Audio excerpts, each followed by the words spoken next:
Merci de nous être fidèles, chers téléspectateurs de la télévision Renaissance. Bienvenue à ce nouveau rendez-vous de journal en français. Nous sommes mercredi 19 août 2020. Les titres pour commencer ce journal. Le parti au pouvoir au CNDD-FDD ne se cache plus son soutien au message d'ON des journalistes Kenny Claude Ndouimana qui le diffuse sans cesse sur les réseaux sociaux sans qu'aucune autorité ne s'autosaisisse. La section de ce parti de Belgique a octroyé une aide financière. C'est un ouf de soulagement pour une partie des réfugiés burundais qui sont dans le camp des réfugiés de Mahama au Rwanda, qui vit grâce au métier qu'elle a appris à la maison Shalom. Vous aurez les détails dans son journal. Hors de chez nous, Ibrahim Boubacar Keïta n'est plus président du Mali. Il a été renversé par des militaires dans l'après-midi de ce mardi. Les militants promettent de mettre en place un gouvernement de transition qui pourra organiser les élections dans les plus brefs délais. Bienvenue au développement de ces titres.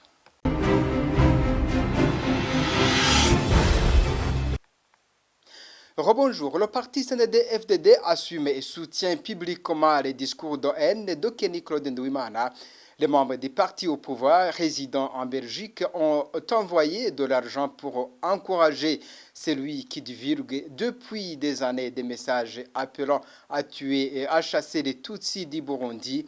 Mais ces propos semblent également avoir trouvé écho jusqu'au Canada, où des membres de la diaspora lui ont fourni du matériel informatique, des actes qui semblent servir la cause d'un individu, mais creusement la tombe du pouvoir qui est derrière lui, Franck Kaze.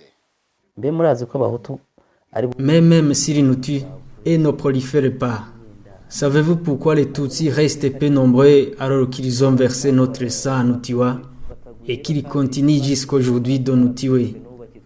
Les chiens ne prolifèrent pas alors qu'ils ne sont pas comestibles. C'est parce qu'ils se nourrissent de sang.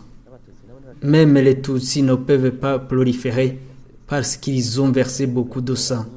Et ils continuent. Et après, vous en faites des amis. C'est la honte. As-tu déjà vu une vache s'accoupler avec un chien?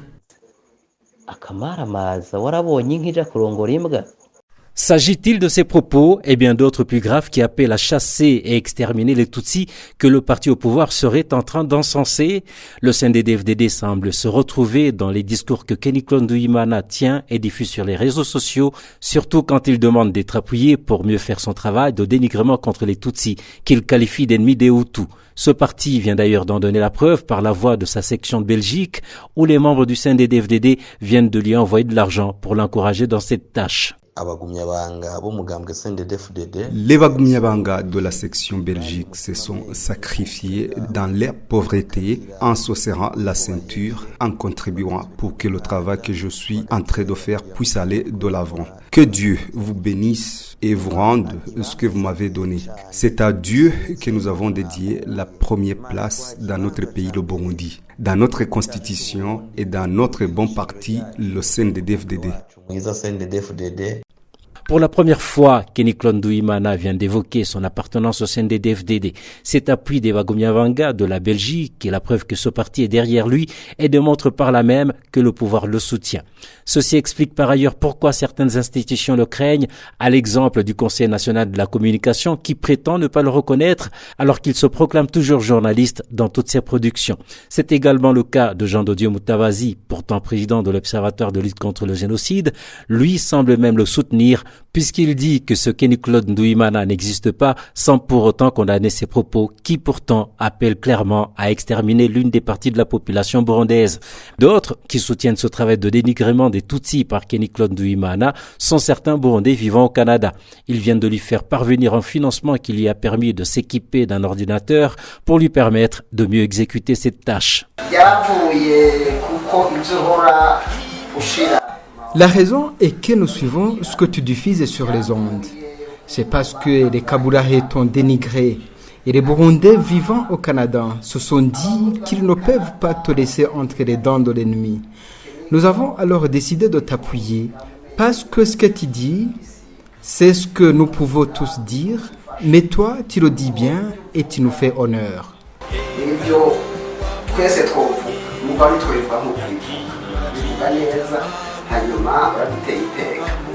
Tous ces soutiens surviennent au moment où, depuis déjà quelques années, de nombreuses voix se sont levées pour alerter sur des signes d'un génocide en préparation par le pouvoir CNDD-FDD. Soutenir et protéger Keniclone Nduimana est donc une preuve supplémentaire indéniable qui vient conforter les soupçons d'un possible génocide. Merci à Franck Kaz. Plus de 25 personnes ont été tuées ces 2 dernières semaines au Burundi.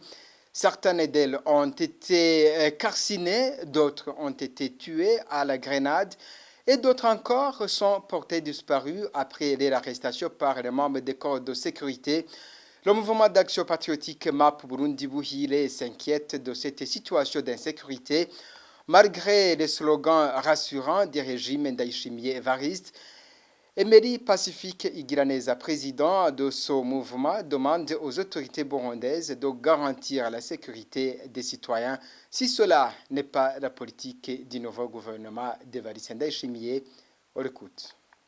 Pour nous, MAP Burundi Buhire, nous sommes certains que ces meurtres ne se produiraient pas à cette échelle si le gouvernement était contre. Cela prouve hors de tout doute que nous vivons dans la continuation des crimes qui ont été commis par le régime précédent. Ce soi-disant slogan du gouvernement bienveillant, les temps vieillis, veut transformer tous les Burundais en somnambules pour qu'ils continuent à commettre des crimes à leur guise. Donc, derrière ces meurtres se cachent des faits inquiétants. Vous voyez, la majorité des personnes ciblées dans ces meurtres sont des membres du CNR et des Tutsis avec un certain pouvoir économique, ainsi que des Imbonerakure utilisés dans des différents crimes. Notre message au gouvernement actuel est que la politique n'est pas que de simples mots. La politique concerne d'abord et avant tout la protection des droits de l'homme, suivie d'un projet de développement qui apporte de la dignité à la vie humaine. C'est une honte pour le Burundi que maintenant ceux qui ne sont pas éliminés par leurs compatriotes burundais soient tués par la faim, et tout cela en 2020 où la quantité de nourriture jetée dans les océans a doublé en raison de l'augmentation des connaissances sur la production. Nous demandons au gouvernement de conjuguer tous les efforts pour arrêter ces tueries immédiatement. Sous d'autres cieux, quand un citoyen est ainsi tué, c'est presque un deuil national. Un gouvernement bienveillant devrait être un gouvernement qui ne laissera jamais aucune vie se perdre de façon anormale. Nous poursuivons notre journal. Certains réfugiés du camp de Mahama sont reconnaissants qu'aujourd'hui, ils vivent du métier qu'ils ont appris grâce à la formation de la Maison Shalom. L'exemple est celui d'un groupe de réfugiés qui fait la cordonnerie. Ils affirment que les conditions de vie se sont améliorées. Les détails avec Thierry Biguinindavi. Les œuvres de la Maison Shalom ont déjà transformé la vie de certains réfugiés dans le camp de Mahama. Au début, la jeunesse avait perdu l'endemain dans ce camp. Grâce à l'aide de la Maison Shalom, certains d'entre eux ont déjà suivi la formation en art culinaire, la couture, l'agriculture et l'élevage moderne, ainsi que d'autres disciplines. Alexandre Shimirimana est un lauréat en cordonnerie grâce au soutien de la Maison Shalom. Il a l'espoir d'un lendemain meilleur.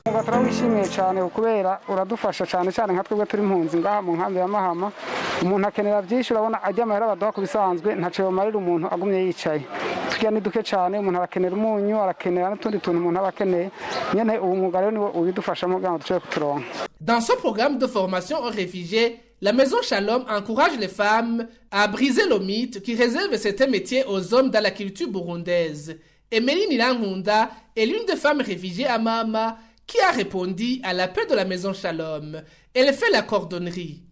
uyu mwuga nkora nawigishijwe na Maison Shalom, nize gukora ibirato. N'umwuga nka twebwe abadamu batari bamenyereye ko abokora, ariko twe turawukora tuwishimiye, turawukunda.